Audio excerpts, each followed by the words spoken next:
하나님이 오늘 우리에게 주신 말씀은 마가복음 10장 35절에서 45절까지의 말씀입니다.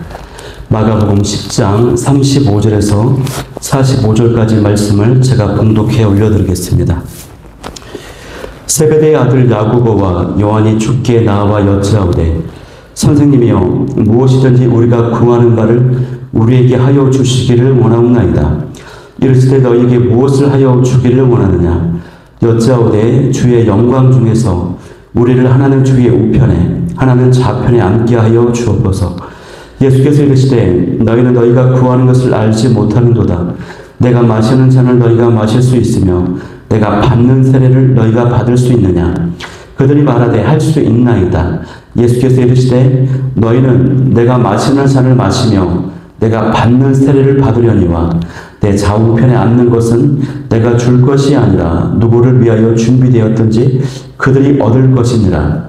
열 제자가 듣고 야고보와 요한에 대하여 화를 내거늘 예수께서 불러다가 이르시되 이방인의 집권자들이 그들을 임의로 주관하고 그 고관들이 그들에게 권세를 부리는 줄을 너희가 알거니와 너희 중에는 그렇지 않을지니 너희 중에 누구든지 크고자 하는 자는 너희를 섬기는 자가 되고 너희 중에 누구든지 으뜸이 되고자 하는 자는 모든 사람의 종이 되어야 하리라. 인자가 온 것은 섬김을 받으려 함이 아니라 도리어 섬기려 하고 자기 목숨을 많은 사람의 대속물로 주려 함이니라. 아멘. 할렐루야. 저는 오늘 이 시간에 섬기는 자가 되라, 섬기는 자가 되라 라고 하는 제목을 가지고 오늘 말씀을 나누도록 하겠습니다. 오늘 말씀은 이제 마가복음 네 번째 시간의 말씀입니다. 주제는 섬김에 관한 말씀입니다. 우리가 오늘 복음서에 보면은 각 복음서마다 예수님에 대한 강조점들이 있습니다. 마태복음은 왕으로 오신 예수님에 대한 강조이고요. 또 이 마가복음은 종으로 오신 예수님에 대한 강조입니다. 누가복음은 사람으로 오신, 인자로 오신 예수님에 대한 강조이고, 요한복음은 하나님이신 예수님 혹은 하나님의 아들로 오신 예수님에 대한 강조라고 할 수 있습니다.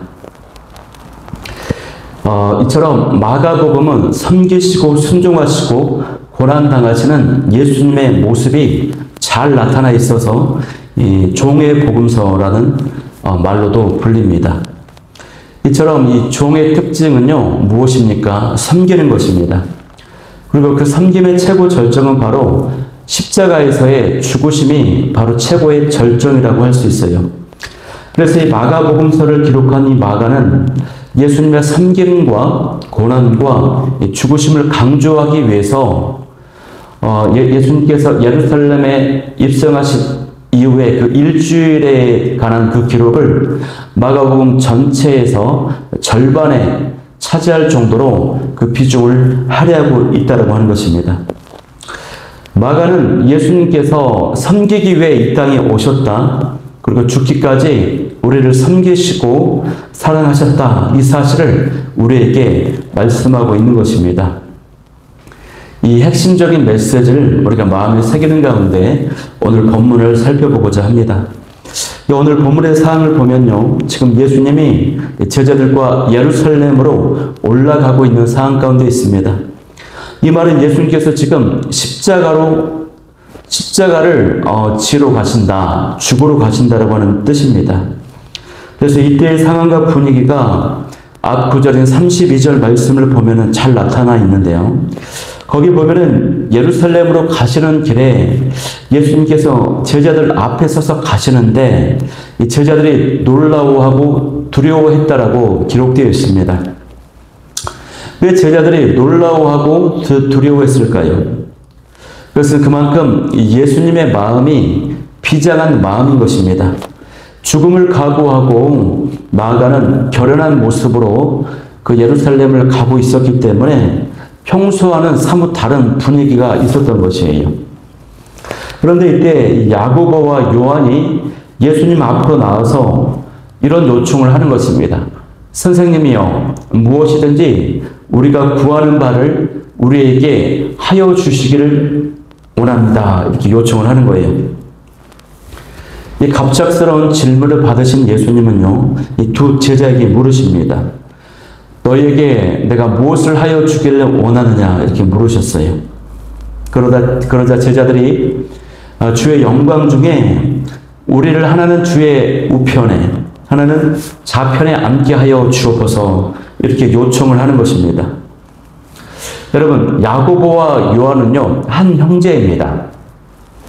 그런데 이 같은 사건을 기록한 이 마태복음 20장을 보면은 이 요청을 이 야고보와 요한의 어머니가 했다라고 하는 기록되어 있어요. 그러니까 이 어머니와 이 아들들이 모두 같은 마음을 가지고 있었던 것입니다. 어떤 마음일까요? 그것은 예수님이 지금 사람들로부터 엄청난 인기와 지지를 얻고 있는데 이대로 쭉 가셔서 예수님이 임금이 되시면, 왕이 되시면 그때 자신들을 영의정 또 혹은 자의정 시켜달라고 하는 것입니다. 여러분, 지금 이 제자들과 이 어머니가 부탁하는 그 내용이 예수님이 보실 때 얼마나 이기적이고 한심한 부탁입니까? 이 질문 자체가 어리석고 이기적이기도 하지만 지금은 이 시점이, 이 사항이 그런 말을 꺼낼 수 있는 사항이 아니기 때문에 그렇습니다. 왜요? 지금 예수님은 예루살렘으로 죽으러 가시고 있기 때문에 그래요. 십자가를 지러 가시는 그 길에 있기 때문에 그렇다라고 하는 것입니다. 그런데 이 제자들과 어머니는 예루살렘으로 가는 길이 한 자리 차지하고 권세를 얻으러 가시는 그런 길로 생각을 했다라고 하는 것입니다. 그도 그럴 것이요. 당시 예루살렘은 모든 것의 중심지였습니다. 정치 권력의 중심지, 경제적 부가 모이는 중심지, 또 어떤 영적인 종교의 중심지였고 모든 사람들의 문화와 사상과 어떤 일상생활이 모이는 그런 중심지가 바로 예루살렘이었어요. 그러니까 이 예루살렘으로 가고 있으니까 이 제자들이 오해를 하고 있는 것입니다. 예수님과 제자들이 같은 길을 가고 있지만 그들의 목적과 마음이 서로 달랐던 것입니다. 어떤가요, 여러분? 이처럼 우리가 예수님을 믿고 예수님의 뒤를 따라가고 있지만 이 목적과 마음이 예수님과 다를 때가 참 많다라고 하는 것이죠. 예수님께서는 십자가를 지러 가시는데 우리는 나는 축복만 받으려고 예수님을 따라가는 것입니다.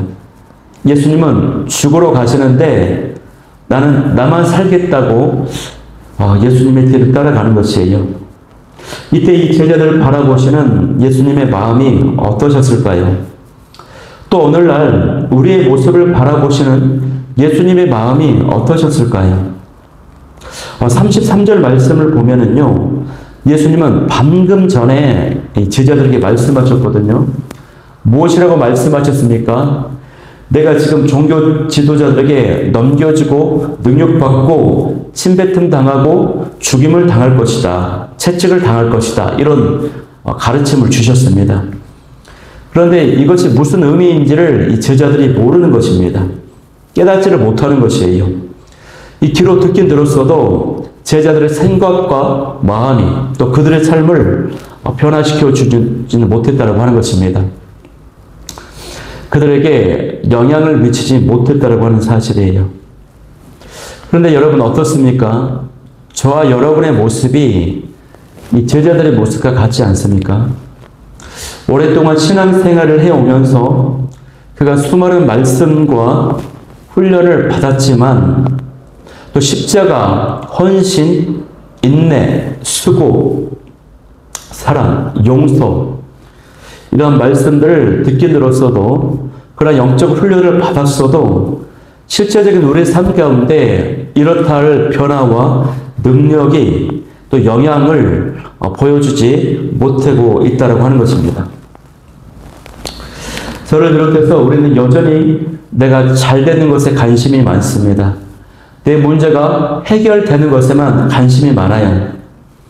우리가 이 야고보, 요한 이 두 제자들을 정죄하고 또 어리석다라고 비난하지만 그 누가 이 말씀 앞에서 이러한 모습에서 자유로울 수가 있겠습니까? 개척교회 목사인 저도요, 솔직히 고백하는 것이지만, 우리 교회가 정말 잘 되었으면 좋겠습니다. 앞으로 성장하고, 부흥하고, 그래서 하나님의 영광이 나타나고, 많은 영혼들이 구원받고, 이 지역이 복음화되고, 그런 역사가 나타났으면 하는 마음이 있습니다. 그러나 저의 그 마음에 100% 그것이 하나님의 영광과 주님의 복음을 위한 마음이라고 자신 있게 말할 수 있을까요? 그렇지 못해요. 자신이 없습니다. 왜냐? 제 마음 안에는 교회가 성장하면 안정된 삶 속에서 고생하지 않을 수 있어. 교회가 부흥하면 나는 높아지고 인정받을 수 있어 라고 하는 이런 마음이 있다라고 하는 것입니다. 많지는 않지만 아주 조금 있다라고 하는 것이에요. 이것이 바로 저의 솔직한 고백이고 저의 마음인 것입니다. 그런데 여러분, 이런 마음이 비단 저만 그렇습니까? 여러분 그렇지 않습니까? 여러분도 저와 별반 다르지 않다라고 생각합니다.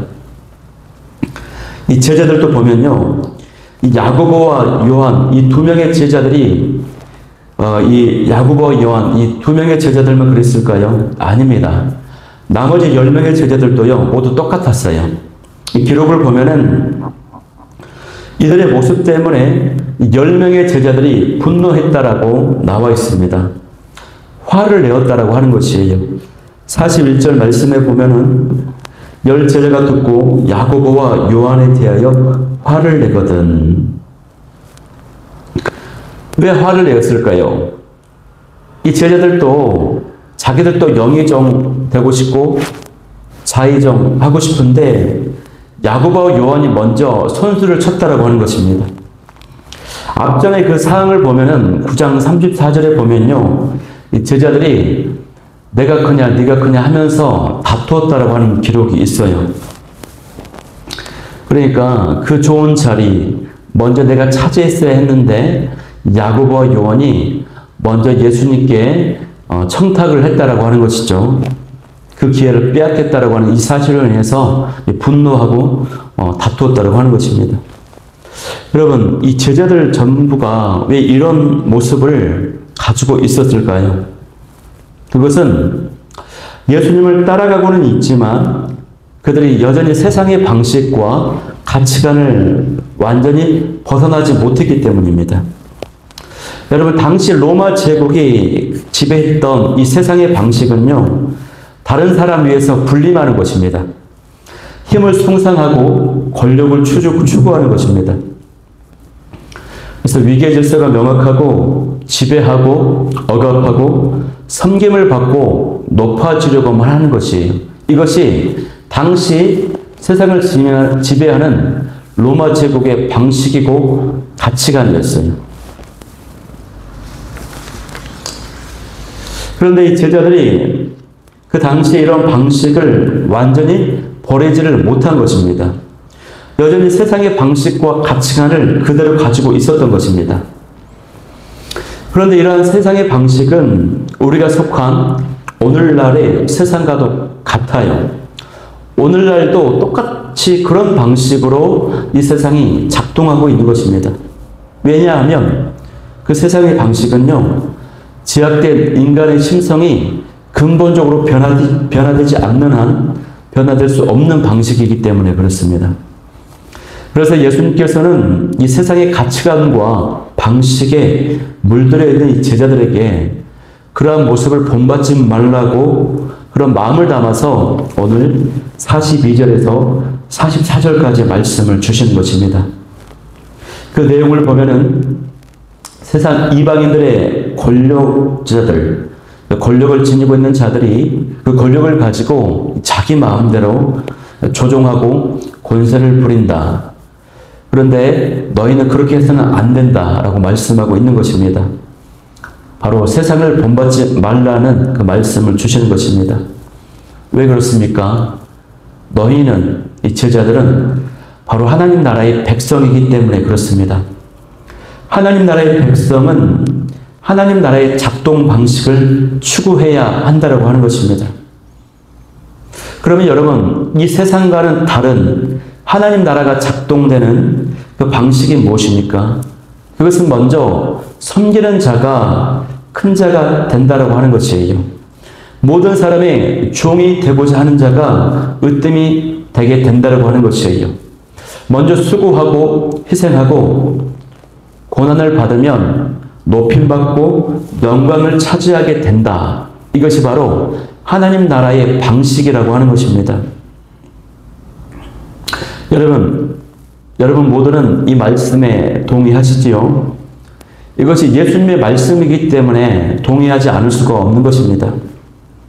그런데 우리 모두가 이 말씀에 다 동의는 하지만 이 말씀 앞에서 나는 그렇게 살고 있습니다라고 자신 있게 말할 수는 없을 것입니다. 왜 그런가요? 우리가 이미 너무나도 많은 이 세상의 방식과 가치관과 기준에 이미 영향을 받아버리기 때문에 그래요.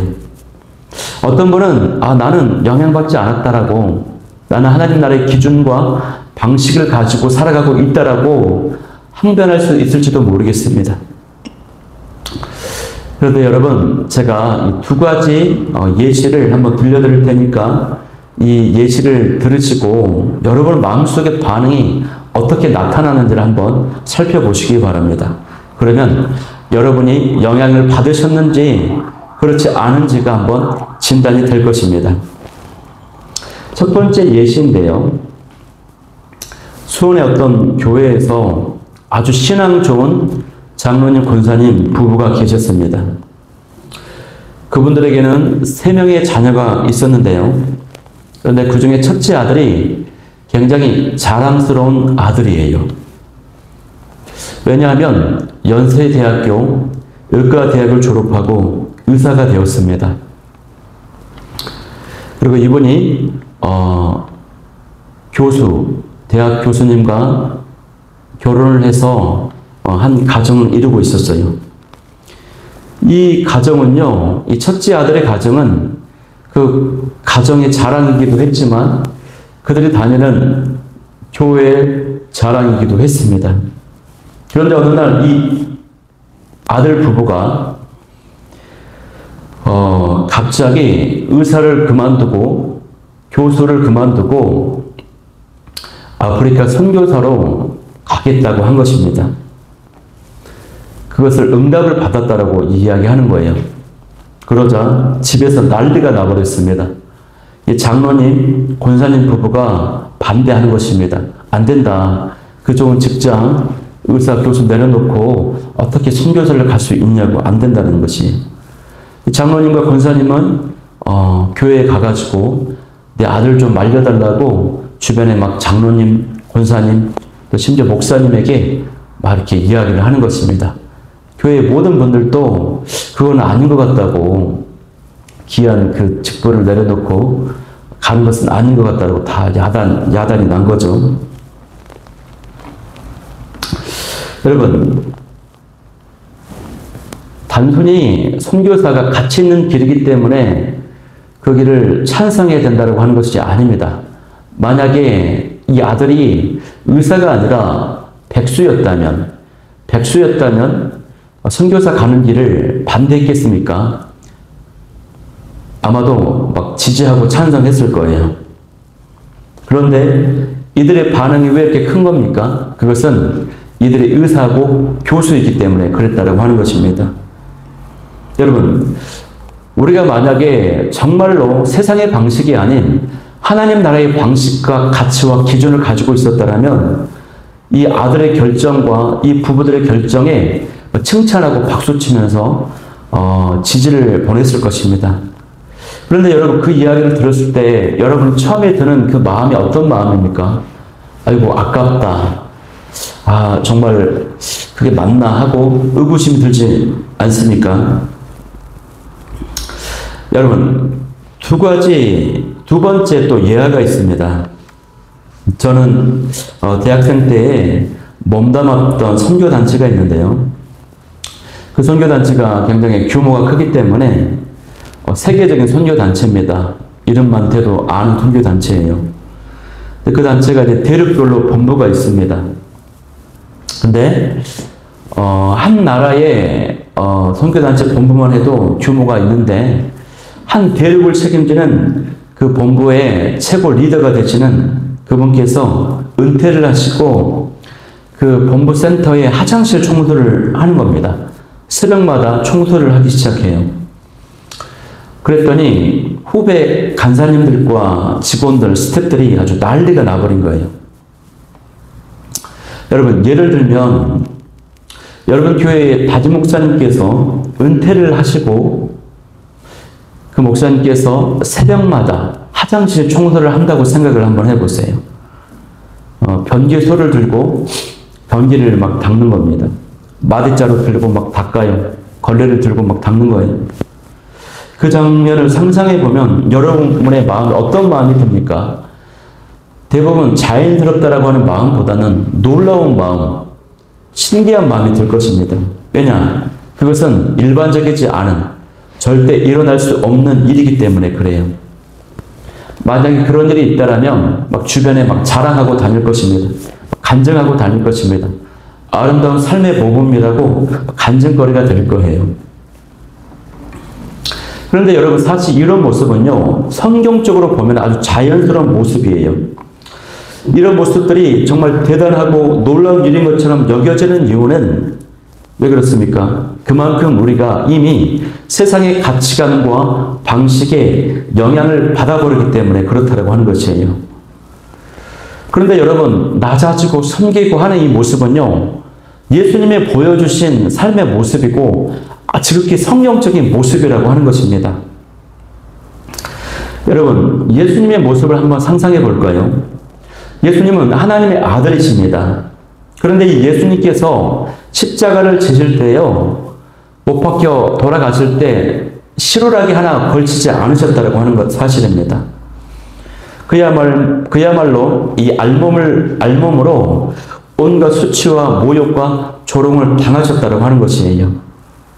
이 십자가는 극악무도한 흉악범을 처형하는 사형틀입니다. 그래서 이 유대인들에게는 이 십자가는 저주의 상징이었고 로마인들에게는 부끄러움과 수치의 상징이었어요. 그런 사형틀에서 처형을 당하신 분이 바로 우리 예수님이신 것입니다.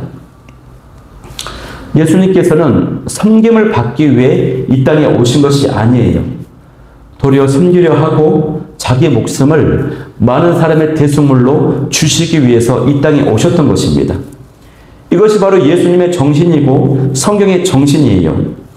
그러므로 예수님을 주인으로 모시고 예수님을 믿고 따라가는 자들, 그리고 이 성경 말씀을 삶의 기준이요 최고의 원칙으로 삼는 우리 하나님의 자녀들은, 하나님 나라의 백성들은 그렇게 살아가는 것이 마땅한 삶의 모습이라고 하는 것입니다. 그런데 여러분, 누군가 낮아지고 섬기고 이런 모습들이 왜 놀라운 모습입니까? 더욱이 세상적으로 어떤 위치에 있고 권력을 가지고 어떤 명성이 있는 분들이 그런 모습을 보이면 우리가 화들짝 놀래고 자연스럽게 여겨지지 않은 것입니다. 그 자체가 우리가 이미 영향을 받아버렸다고 하는 것이에요. 여러분, 예수님께서는 분명히 오늘 본문의 45절 말씀에 이렇게 말씀하십니다. 인자가 온 것은 섬김을 받으려 함이 아니라 도리어 섬기려 하고 자기 목숨을 많은 사람의 대속물로 주려 함이니라. 아멘. 이 모습이, 이 영성이 저와 여러분 가운데 회복될 수 있기를, 넘쳐날 수 있기를 간절히 소망합니다. 그런데 여러분, 우리는 이 낮은 자리에서 섬기는 사람들을 보면은 뭔가 수준이 떨어진다고 생각을 합니다. 그러면서 무시를 합니다. 그런데 아니에요. 이 섬김은요, 섬길 수 있다라고 하는 것은요, 우리가 예수님이 보여주신 그 십자가의 영성을 지닌 영적인 능력인 것입니다. 예수님은 십자가의 죽으심으로 인류를 구원하시고 세상을 변화시키셨어요. 권력으로 변화시키지 않으셨다고 하는 것이에요. 이 섬김은 세상을 변화시킬 수 있는 능력입니다. 진정한 힘이 되는 것입니다. 그러므로 이 섬김의 영성과 자세가 넘쳐날 수 있기를 소망합니다. 레디컬이라고 하는 책을 보면요, 이런 내용이 있다고 합니다. 세계의 종교들은 그 종교가 시작된 그 중심지가 있다고 해요.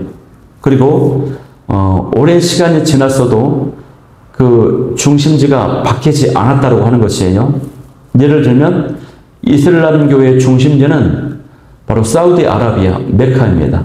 힌두교의 중심지는 인도라고 할 수 있겠죠. 이런 식으로 세계의 유력한 종교들이 그 중심지가 있고 시간이 지나도 바뀌지 않아요. 그런데 기독교는 시간이 지남에 따라서 그 중심지가 나라별로 이동해 왔다라고 하는 것입니다. 기독교는 이스라엘 유대에서 출발했지만 그 중심이 시기적으로 보면은 유럽에서 미국으로, 미국에서 아시아, 중국, 남미 이런 식으로 중심지가 바뀌어 왔다라고 하는 것입니다. 왜 그렇습니까? 하나님께서 이 교회가, 기독교가 권력과 결탁을 하면은 그 중심지를 바꾸어 버렸다고 하는 거예요. 역설적으로 기독교는 정말로 힘없고 고통당하고 약한 자들, 그들 곁에서 섬김의 사명을 감당할 때에 강력하게 힘을 얻고 영향력을 발휘하게 되었다고 하는 것입니다. 하나님께서 그렇게 인도해 오셨다고 하는 것을 보여주는 것이에요. 여러분, 예수님을 믿지 않는 세상 사람들에게 이 섬김의 모습을 강요할 수는 없습니다. 왜냐하면 그들은 하나님 나라에 속한 사람이 아니기 때문이에요. 이후에 이제 말씀에 보면은 예수님께서 가이사의 것은 가이사에게, 하나님의 것은 하나님에게 드리라 이런 말씀을 하시지 않습니까? 가이사는 누굽니까? 로마 제국의 황제를 의미합니다. 이것이 단순한 세금 논쟁이 아니라 로마의 그 동전 화폐를 보면은 가이사 황제의 얼굴이 형상이 그려져 있고 거기에 글귀가 있는데 황제가 바로 로드, 주인이다 이런 기록이 있어요. 그래서 예수님께서 그 로마 화폐를 보시면서 이 형상과 글이 무엇이냐라고 묻지 않습니까? 마찬가지로 여기에 담긴 예수님의 말씀은 어떤 뜻이 있냐면 단순히 하나님의 것은 하나님께 바치라, 세금에 관한 것을 나타내는 것이 아니라 하나님 나라에 속한 이 백성들은 하나님 나라의 방식과 기준을 가지고 살아가야 된다. 하나님의 형상을 지닌 하나님의 자녀들은 하나님의 가치관과 기준과 방식을 가지고 살아가되 세상 사람들, 세상에 속한 사람은 그들의 방식과 기준으로 그냥 살라는 그런 의미가 담겨져 있는 것이에요. 그렇기 때문에 우리가 이 섬김의 정신을 일반 세상 사람들에게 강요할 수는 없습니다. 그러나 우리가 예수님을 믿는 성도라면, 하나님 나라의 자녀들이라면 이런 섬김의 삶을 살아야 된다라고 권면하고 요청할 수 있어야 된다고 하는 것이에요.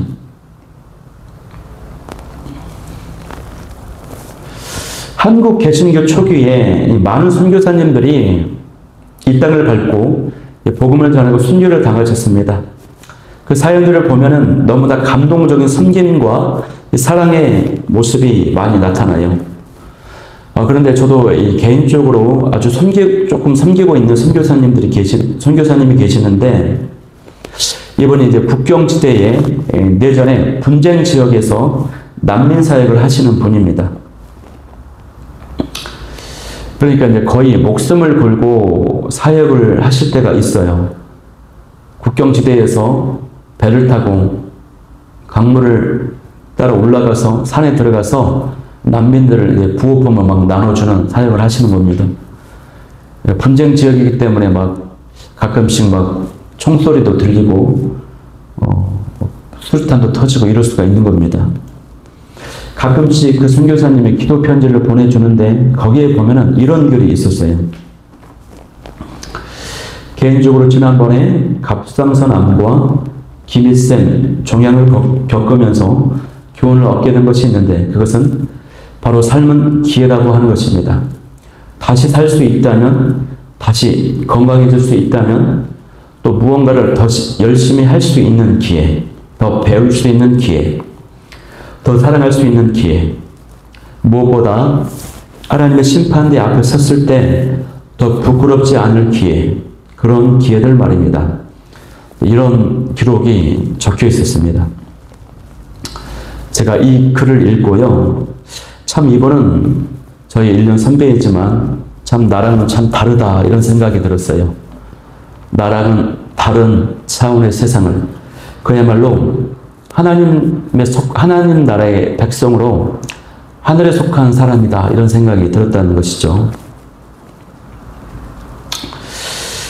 그런데 여러분, 이 섬김은요, 우리가 그만한 영성을 지니고 있거나 잘나서 할 수 있는 것이 아닙니다. 이 섬김은요, 하나님께서 만들어 가시는 믿음의 여정이라고 할 수 있는 것이에요. 지금 내 모습이 섬김의 모습이 부족합니다. 내 모습이 섬김에 부족할지라도 예수님께서 나를 믿음의 사람으로, 섬김의 사람으로 변화시키실 거라는 그 믿음으로 나아가야 된다고 하는 것입니다. 오늘 이 38절 말씀을 보면은요, 예수님이 뭐라고 하시냐면, 너희는 너희가 구하는 것을 알지 못하는도다. 내가 마시는 잔을 너희가 마실 수 있으며 내가 받는 세례를 너희가 받을 수 있느냐 이렇게 물어보셔요. 그런데 이 질문 앞에 이 제자들이 야고보와 요한이 그럴 수 있다라고 답변을 합니다. 예수님이 이 질문은요, 내가 마시는 잔, 너희가 마실 수 내가 마시는 잔, 그리고 내가 받는 세례, 이건 뭐냐면 바로 십자가에서의 고난과 죽으심을 의미하는 거거든요. 근데 이 제자들이 그 의미를 제대로 깨닫지 못했습니다. 깨닫지 못한 상태에서 그럴 수 있다라고 답변을 했어요. 그러면 일반적 사안 같으면 예수님께서 아니야, 너희들을 그렇게 하지 못해.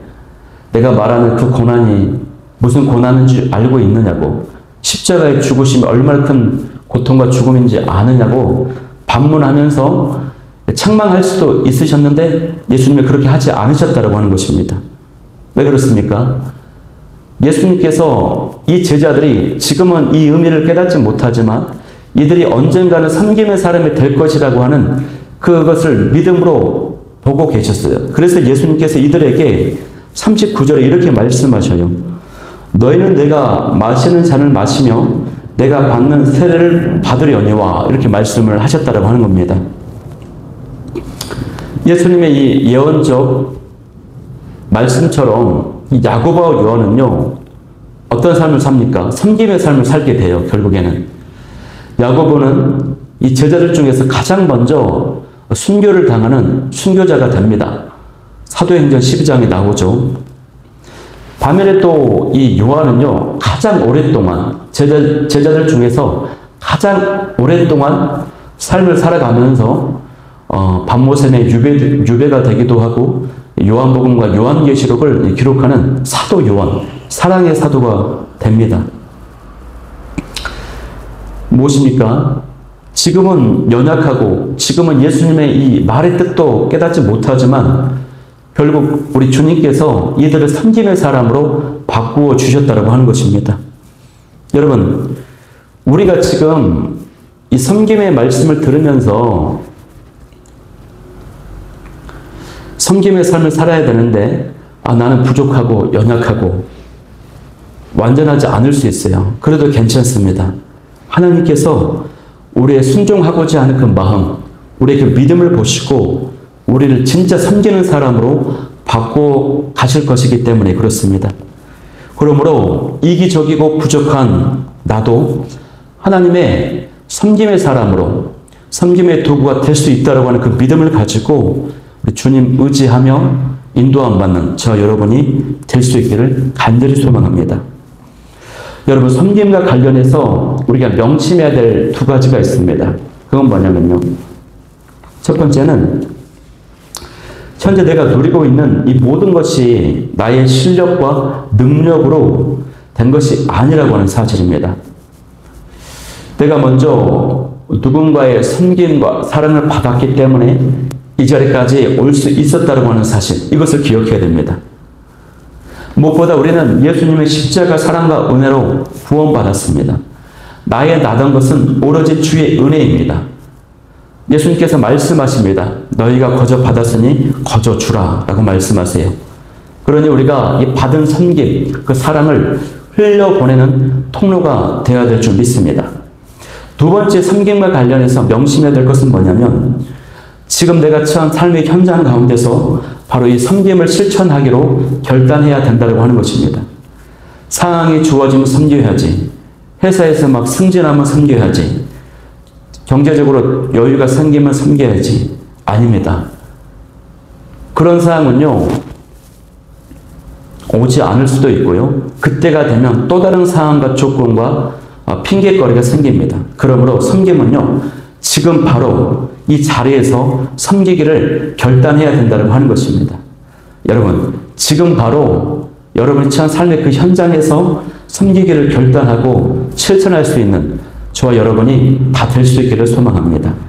이번 주에 특별히 어떤 것들을 섬기기로 결단하고 적용하고 실천해 볼 수 있기를 소망합니다. 그래서 오늘 이 말씀을 붙잡고 기도하기를 원합니다. 특별히 오늘 주일에 또 우리 하늘소리 크로마 하프 찬양팀이 와주셔가지고 우리 예배를 풍성하게 섬겨주셨습니다. 또 이렇게 굉장히 명성도 있고 훌륭한 또 하프 예배팀인데, 찬양팀인데 또 이렇게 규모가 있고 또 사람들이 많이 모이는 것뿐만 아니라 연약하고 작은 이런 개척교회도 오셔서 섬겨주시니 하나님께서 얼마나 기뻐하시고 또 칭찬하실지 모르겠습니다. 하늘나라에서 가장 크게 인정받고 받을 팀이라고 생각을 합니다. 그래서 오늘 함께 해주신 여러분 모두에게 감사를 드리고 진심으로 축복합니다. 오늘 이 말씀을 붙잡고요, 다시 한번 기도하기를 원하는 기도 제목은 뭐냐면 세 가지 중에 첫 번째는 세상의 방식이 아닌 하나님 나라의 방식을 추구하며 살아가게 하여 주옵소서. 두 번째는 예수님처럼 섬김을 실천하며 살아가게 하여 주옵소서. 세 번째는 부족하지만 나도 진짜 섬김의 사람이 될 수 있음을 믿고 지금 결단하게 하여 주옵소서. 이 기도 제목 가지고 우리 말씀 붙잡고 한번 기도하도록 하겠습니다.